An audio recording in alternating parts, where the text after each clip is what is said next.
Street Fighter, King of Fighters, Smash Brothers, Tekken, Fighting the X-Layer, and even bloody Fall Guys. Terry Bogard is on a rampage and is somehow everywhere these days, which is absolutely insane really when we consider an entry in his home franchise has not been released for the past 25 years. To celebrate this iconic fighting game character's legacy, in today's special upload we are going to head back to a quarter of a century ago to look at not only this combatant's final appearance on home soil, but one of his greatest video game appearances period. I'm of course talking about the cult favourite Garou, Mark of the Wolves, the climactic conclusion to the innovative Fatal Fury series. So with all of this said, hello ladies and gentlemen, Big Daddy Top Hat here. This is Mark of the Wolves, the end of Fatal Fury. Yeah! While those with a healthy social life may have been partying like it was 1999 in 1999, many nerds who worked in the field of video games would have felt less than jovial. You see, back at the turn of a century, the entire game industry was going through a period of reinvention. The world as a whole was looking towards the new millennium, and a lot of video game mainstays through the period were in a period of pain. Nintendo could have been doing better, having committed to costly cartridges for their Nintendo 64. Sega's dueling regions had led to the underperforming Saturn being killed rather quickly, and Sony had rapidly gone from being the jilted lover who had left the altar of the industry and had transformed themselves into a dominant powerhouse. But as different as home console gaming had become, by far one of the biggest changes in the industry was that the entire arcade field was reaching its final days of notoriety, with home consoles reaching near parity at a fraction of the cost.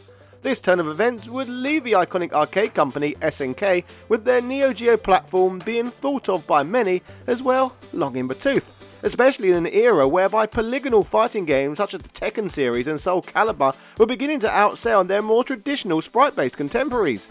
2D sprite-based games may have no longer been considered en vogue in 1999, but this didn't mean that the arcade company wasn't looking to leave a mark on the industry, providing the classic Fatal Fury series with one final impressive hurrah. As already discussed a lot on here, Fatal Fury was an early highlight for SNK, having been developed by the very same lead who had previously directed rival company Capcom's not quite yet iconic Street Fighter. Remember, the original Street Fighter was at best competent, with a significant growth of a fighting game genre coming with its follow-up. During the development phase of this 1987 game, director Takashi Nishiyama and his team would create the character of Terry Bogard. However, he would not include him officially in a fighting game until the release of Fatal Fury, the spiritual successor to Street Fighter that SNK had headhunted Nishiyama to create. The Hungry Wolf has a storied history, and if development concepts count, technically he was a Street Fighter character before he was an SNK one, making it make all the more sense that he is a Season 2 character included in Street Fighter 6. You can get an absolutely huge discount on this game as well as the game's Season 2 pass by using my affiliate link via the pinned comment. Get massive deals of up to 90% off thousands of games and support videos existence like this simultaneously. Happy shopping! Speaking of Fatal Fury, Terry's home series, over the 1990s the franchise would of course balloon from just the original Fatal Fury King of Fighters to be followed up by many sequels and reiterations. Not just that, but in addition to the chronologically numbered games, another sub-series would be introduced, the real bout Fatal Fury series, itself including many sequels and reiterations. The fighting game industry certainly learned a lot from all of the different editions of Street Fighter 2. Further to all of this, we got even more Fatal Furies, such as a 3D iteration known as Wild Ambition, all sorted handheld ports, compilations, and a canonical connection to the Art of Fighting titles, alongside non-canon connections to the King of Fighters. So while the franchise proper may have dwindled down over the years, the cast of characters kept making frequent appearances. Still, while all of this was the case, when it came to Mark of the Wolves, SNK decided to throw all of that out, delivering a dramatic conclusion to everything we had played before it, and a story set after the events of all of the previous games. The flyer of the game would proclaim that legends don't die, they get better. Mark of the Wolves introduces new characters and systems to the legendary world of Fatal Fury. Both skilled and beginning players won't be able to resist this strong appeal. SNK is a sure bet for stable, long-running, high-income earning performances. This latest chapter of Fatal Fury brings you 11 hot new characters, beginning with Rock, the new hero. A decade-old Terry Bogard also returns. Based on that description, aimed to get arcade operators interested in buying the game, it's noted that the game takes a time skip after the defeat of Geese Howard, as seen in real bout Fatal Fury. But while his son, Rock, was introduced in Fatal Fury 3, Road to the Final Victory, he would first be playable in Mark of the Wolves. Also in a huge departure from the norm, the legendary Terry finally takes a back seat, allowing for Rock to be the star of this game. Speaking of Terry, it's also worth noting that he is the only playable character to return to the title. The rest of the older fighters from the franchise are sidelined with this one, allowing for a new generation of fighters to shine, all whom we shall touch more on shortly. With the death of Rock's father, Geese, Southtown has been at relative peace. So in this newer adventure, the plot transitions to a location known as Second Southtown, the vaguely related sister city of the original metropolis. With a new tournament named King of Fighters Maximum Mayhem, the legendary Terry would receive a personal invite to the battle, giving him the opportunity to mark his territory once more. The invite he got would read, "Since 10 years ago, the world famous King of Fighters tournament has returned. As previous champion, we personally invite you, Terry Bogard, with all anticipation to return and participate and compete as the reigning defending champion. In addition, according to word within the martial arts world, we also invite and encourage you to bring Rock Howard, whose fighting abilities and martial arts prowess has garnered us with awe. We hope that both of your willing participation will make this King of Fighters tournament an amazing year like no other. In addition, should you win this tournament, we are offering an additional bonus to your first place prize. Please consider and look forward to doing your utmost best." Furthermore, with the graces of our sponsors, there will be a special winning product from our organisers. It is, for now, all we can state is that we have information pertaining to Rock Howard's mother. Should you win, we shall be glad to divulge such information to you. Please look forward to this incentive. We also look forward to your participation. Heinlein family butler, Arnold Sebastian. Documenting this game, the website Shmupulations compiled information taken from the official ASCII published guidebook for the game. This includes info given by SNK planner Yasuyuki Oda, who worked on the game, who provides some insightful comments about its development. A previous staple of the Fatal Fury series, known as the line system, allowed characters to jump between up to 3 planes in combat. First conceptualized in a pre-Street Fighter II world, the line system helped the game stand out from other fighters on the market, but was never loved by everyone. Oda comments that upon observing the user reactions and survey responses to previous Fatal Fury games, we concluded that the established line system and character styles were limiting the reach of the game. We were of course aware that these elements had their support among dedicated fans, but for this game, we decided to take on the challenge of moving away from expected traditional series conventions. Further to this, Oda also goes on to provide more context behind the faster nature of this game, adding that the concept behind this game was a game that's snappy without getting tiresome. In other words, we wanted to make something that would be fun to play offensively and offer a variety of paths for players to take. In terms of mechanics, Oda also mentions that break moves were added to the game, commenting that they were something he'd wanted to try since Real Bout, but because the Real Bout series was predicated on longer recovery frames on hit and block, it wasn't something they were able to realise at the time. Known by fans as the Just Defense mechanic, this system offers a unique way for players to turn defense into an advantageous strategy by timing their defense perfectly against incoming attacks. This technique requires precise timing, as players must activate Just Defense within the last 7 frames before an attack connects. Several key benefits come from successfully executing a Just Defense. Firstly, players receive a small amount of health recovery and gain a boost to their power gauge, providing immediate reward for their position. Additionally, Just Defense enables players to perform a guard cancel, offering an opportunity to counter-attack swiftly. Unlike regular blocking, Just Defense does not decrease guard durability, which means players can maintain their defensive integrity without the risk of breaking their guard. Furthermore, the block stun is reduced by 2 frames, resulting in less pushback from the attacker and giving the defender a chance to maintain a more advantageous position. Visually, a successful Just Defense is signalled by a distinct, large blue dome-like flash at the moment of impact, accompanied by a unique guarding animation. This visual cue not only confirms a successful execution, but also adds to the satisfaction of pulling off such a precise defensive move. When facing multiple rapid attacks, players can string together continuous Just Defense, potentially healing back into the tactical offense position or top, a separate mechanic we will touch more on in a moment. As for the Just Defense mechanic, it is often compared to the parrying system from the Street Fighter III series. While both systems reward precise timing, parrying is more offense orientated, requiring a forward input and offering an attack reset without push block or life regeneration. Parrying also completely negates chip damage from special moves and supers, whereas Just Defense focuses on maintaining defensive advantages and restoring health.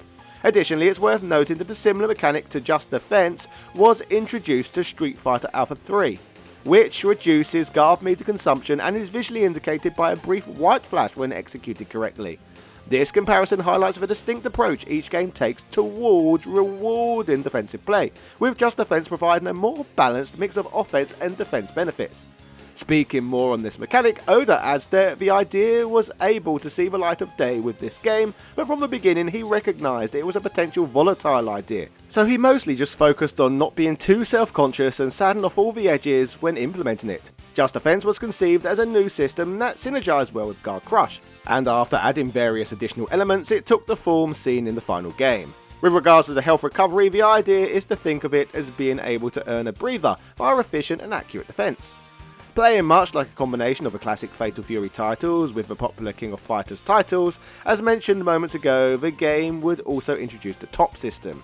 Standing for Tactical Offensive Position System, players can choose what will happen when their life whittles down, i.e. do they want to cause some extra damage with their last breaths, recover health to extend the fight, or gain special attacks limited to this window.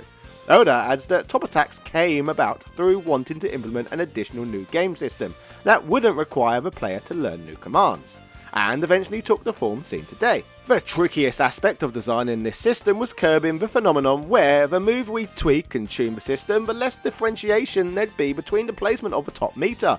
It was difficult to set power values that would satisfy the widest swath of players. As for other aspects of this one's combat, Oda adds we tuned the game based on the idea of balancing the strong parts. First off, regarding basic attacks, the general idea was that straight attacks and jabs would be strong against crouching punches but weak against crouching kicks, and that crouching kicks would lose to low kicks. From there, we made individual adjustments for each character. Even so, I think the little buff we gave to standing A made them stronger than anticipated. For the special moves, we made them capable of juggling enemies as often as possible, since we'd removed the chain combo system. We wanted to replace it with some other means of combining moves to create combos. In other words, the aim was to emphasise the flow of specials into other specials, as opposed to the normal to special flow that defined past games. In hindsight, the inclusion of break attacks was just one part of the equation. As already covered, Mark of the Wolves features a roster of fighters that differ greatly from other Fatal Fury games, with only Terry Bogard returning to action. Fortunately, through looking at comments about the game's development, Oda outlines to us why they opted to make this one so different from all of the other Fatal Fury games that came before it. He states that we were aiming to create a world that would attract as wide an audience as possible. And as far as fighting games are concerned, I think the main character is primarily responsible for establishing the identity of the world and setting. Before now, people had associated King of Fighters with Kyo and Iori, but it originated with Garou. It's always had that sketchy vibe, but adding Maximum Mayhem to the name, it feels even more like a sham of an event. Our image of a tournament is that of a large-scale gambling event, with the city itself as the ring and the atmosphere of visible tension. That said, one of the major themes of this game was establishing the identities of all the new characters, so the tournament itself was de-emphasised somewhat. For this game, that character is Rock. Before all else, our concern was devising a world where Rock not only could, but should exist. From the designs of the life gauges to the dialogue to the game's tempo, Rock's personality, visuals and backstory are the foundation upon which everything else was built. We also changed Terry's design in order to clearly differentiate this game from previous entries. Judging from the responses to the user survey, it seems to have mostly gone over well. On the subject of this cult favourite from 1999's roster, as said many times by now, only Terry is back. However, many of the new cast members are either relatives or disciples of characters from Fatal Fury's storied past, so let's cover the whole roster in more detail. The returning Terry has of course matured and taken on a more subdued and calm demeanour compared to his younger, more brash self. He is now focused on guiding Rock and protecting him from the dangerous world they live in. Terry has been raising Rock for 10 years and their relationship is central to the storyline. Rock sees Terry as a father while Terry views Rock as both a student and a surrogate son. Terry enters the new tournament not only to test his own strength, but also to watch over Rock, who is seeking to learn more about his roots and his own identity. Throughout the tournament, Terry faces various fighters, but his main concern is Rock. He is conflicted because he knows Rock wants to discover the truth about his parents, but fears that this knowledge might lead Rock down a dark path. An old design sketch available on Shmupulation shows design sketches of Terry for the game. Oda adds that the design required a certain amount of ruggedness, but I was careful to keep him from looking too old-fashioned. Regarding his moves, I put together his kit with the intention of producing the ultimate version of Terry Bogard. Tasada, one of the game's designers, adds that for this game the intent was to make 35-year-old Terry feel a little more subdued, so I paid attention to those areas. But he still somersaults when he jumps and goes into a full sprint when he dashes, so he hasn't really lost a step. As for Rock, as mentioned already, he is the son of Geese Howard, one of the main antagonists in the Fatal Fury series and a notorious crime boss. Looking to learn more about his mother, Rock struggles with the duality of his heritage. Torn between the dark legacy of his father, Geese Howard, and the positive influence of his adoptive father, Terry Bogard. This internal conflict forms a crucial part of his character development in Mark of the Wolves. Nobuyuki Kuroki, who played a hand in Rock's design, adds, because Rock's poised to be the new main character, I gave special care to every element, with the basic design to the moves and animations. Oda comments on his design sketch too, commenting that since Rock was the main character, he was given special attention. The designers sought to have the pixel artists to express a character that'd bring a tear to their eye. A handsome man's man who, despite his seemingly perfect looks, has an air of vulnerability that's strangely alluring. This character received so many revisions that the designer was in a state of constant exasperation. One of my particular favourite characters' designs featured in this game is B. Jeanette. Fellow men of culture will quickly note that she is a suitable successor design-wise to the beloved Mai Shiranui from the series. Jeanette, a daughter from a very rich family, is the leader of a group of pirates known as the Lillian Knights. She has entered the tournament to rob its sponsor of anything valuable. Speaking of pirates, the rest of her crew can be seen in her pre- and post-fight animations. As for her design, Oda comments that one thing I was most wary of was keeping her from coming across as a cool, older sister type character. Whatever the case, I made sure that she looked cute. I had a hard time coming up with poses that didn't show her panties. The man of culture would order Kuroki to sketch the character, who would comment that he was ordered to come up with someone you'd like to hit the bar with. I wasn't quite sure what to do, but I think she turned out quite well in the end. What do you think? If you have played the earlier games in the Fatal Fury series, then you might be able to remember a Korean fighter who went by the name of Kim Kup-hwan. While he would not be included in Mark of the Wolves, his two sons would be. The brothers entered the tournament to continue their father's legacy, however they both differ in appearance and attitude. Oda adds Donghwan's personality was easy to understand, so producing this character was quite a pleasant process, but another creator adds that unlike his father, Donghwan is a happy-go-lucky guy who hates training. He has some annoying moves and is strangely strong, but he's a character that's hard to hate. Hitting the Pompey dance after a win is a given. Oda also comments that initially Donghwan and Jae-hoon had different designs, but due to time constraints we had to settle for merely changing their heads. Further to this lot we have Hotaru Futaba, the daughter of martial artists in search of her lost brother. As for her, Oda confirmed that Hotaru's concept of an unhappy girl whose personality comes from a lack of personality was difficult to convey to others, and in doing so he was forced to offer extremely broad, stereotypical instructions, and the person responsible ended up hating the character for quite a while. Ultimately, he thinks that all the hard work paid off, and they ended up with a great character. Building on the roster further, we have Gato, a criminal and martial artist, looking for revenge against his own father for killing his mother. Oda adds, I wanted Gato to be a technical character with a lot of powerful kicks. I was able to communicate a lot of ideas purely through sketches, so the design process was fairly easy. Those who have played a lot of SNK games prior may have found Marco Rodriguez familiar, due to his similarity in design to Art of Fighting's Takuma Sakazaki. The design similarities are no coincidence, as Marco is a disciple of his son Ryo Sakazaki. He enters the tournament to show off his might and strength. Oda commented that as a karate fanatic, he was very nervous whenever this character was up for review. But sure enough, the designer assigned to Marco, the same person who handled Joe Higashi since the original Fatal Fury, was extremely experienced, and the character was created from the ground up without any need for him to intervene, so it ended up being a super fun process. The game would also include a grappler, Tizok aka the Griffin Mask, a famous professional wrestler who is a hero to many children according to the game's lore. As for adding this grappler to the game, Oda comments Fatal Fury doesn't have many throw-centric characters, so I went all out creating a full-on grappler. The design and overall fighting concept was easy to understand, so putting together the game plan was relatively breezy. Also on the roster, we have Hokutomaru, a young ninjutsu practitioner who is a disciple of Terry Bogard's brother Andy. As for this fighter's creation, Oda adds when Hokutomaru was first conceived, he was an underwhelming little brat with a few brief hints of coolness, but after making a quick series of big changes, he ended up becoming a kid ninja with a monkey boy vibe. You can also play as the SWAT policeman Kevin Ryan in the game. He enters the tournament seeking revenge against those who killed his partner in the presence of his son. As for him, Oda adds, I tried to come up with a jolly chic dad character, but I don't know, in the end he turned out to be pretty weird. I wasn't sure that the crawling move really fit the character, but then I thought I ought to do this before someone else does it, and abused my authority to make sure it was added. We also have a serial killer on our fighting roster named Freeman, the very man who killed the police officer whom Kevin Ryan worked with. His sadist streak leads to him entering the tournament too.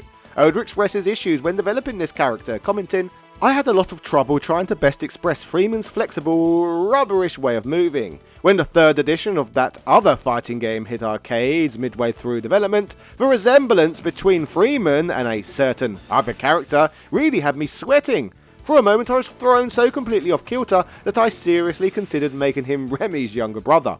Apparently though, the character's design was based on Marilyn Manson, and any resemblance to Remy is purely coincidental. Moving on to the boss who must be defeated in this game, we have Grant, an old friend of the mysterious tournament host Kane Heinlein, and also Rock's mother. Serving as Kane's bodyguard, he serves as the title's penultimate challenge. Oda brings up that he was mainly designed to simply have boss properties, including the screen shaking when he executes normal attacks. Based on his mask and his muscular body, the design team did used to joke about the character behind the scenes by referring to him as Hentai Kamen, a reference to both hentai and Kamen Rider. Finally, on the character side of things, we have Kane R. Heinlein, the title's true final boss and the tournament sponsor, whom would be revealed to be the sister of Rock Howard's mother, making him his biological uncle. Heinlein has decided to take Geese Howard's legacy for himself, becoming the underground ruler of a second Southtown.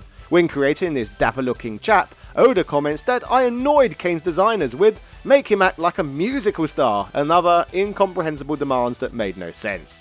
Players can only fight Kane, the dastardly brother of Rock's mother, by achieving both a AAA win average during a playthrough as well as never losing a round, making him an elusive opponent to compete against. While Geese ruled for power and greed, Kane on the other hand took the path to impose his moral ideals on everyone instead, making him quite different from everyone's favourite weeby crime lord. Being the final real entry in the Fatal Fury franchise, it has seen a number of ports and re-releases over the years. While the original title was released in Japanese arcades on the cusp of the new millennium, November 26, 1999, it would get a release on the Neo Geo home hardware on February 25th the following year. It would take over a year and a half to show up on the Sega Dreamcast as the first disc release of the title, rebranding as Fatal Fury Mark of the Wolves in its American release on September 21st, 2001. With the rapid decline of both the original Neo Geo hardware and the Sega Dreamcast hardware in the first years of the 21st century, both releases of the game would largely fall by the wayside. Sony, admittedly not a huge fan of 2D releases for its first generation console, would fortunately still greenlight a release on the PlayStation 2 in Japan by 2005. And with the evolution of digital marketplaces, Xbox Live Arcade would bring the title to its cyber storefront in June 2009.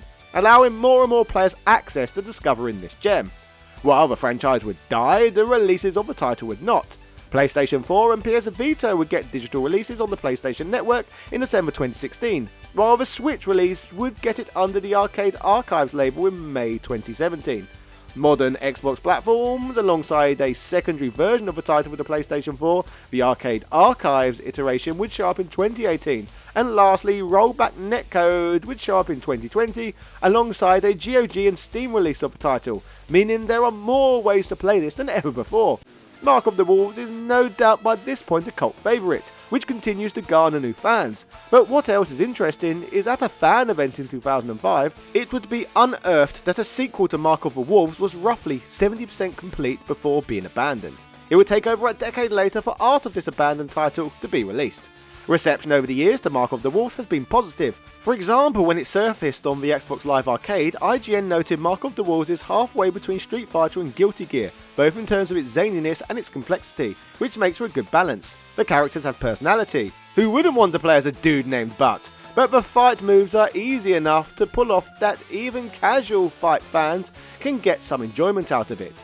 If you can do the standard fireball moves and aren't intimidated by multiple punch and kick buttons, you can handle everything the game offers. The Fatal Fury franchise may have not received any new entries for a quarter of a century. However, all of that is about to change. Fatal Fury City of the Wolves has been announced, with plenty of footage being shown off tantalising prospective players.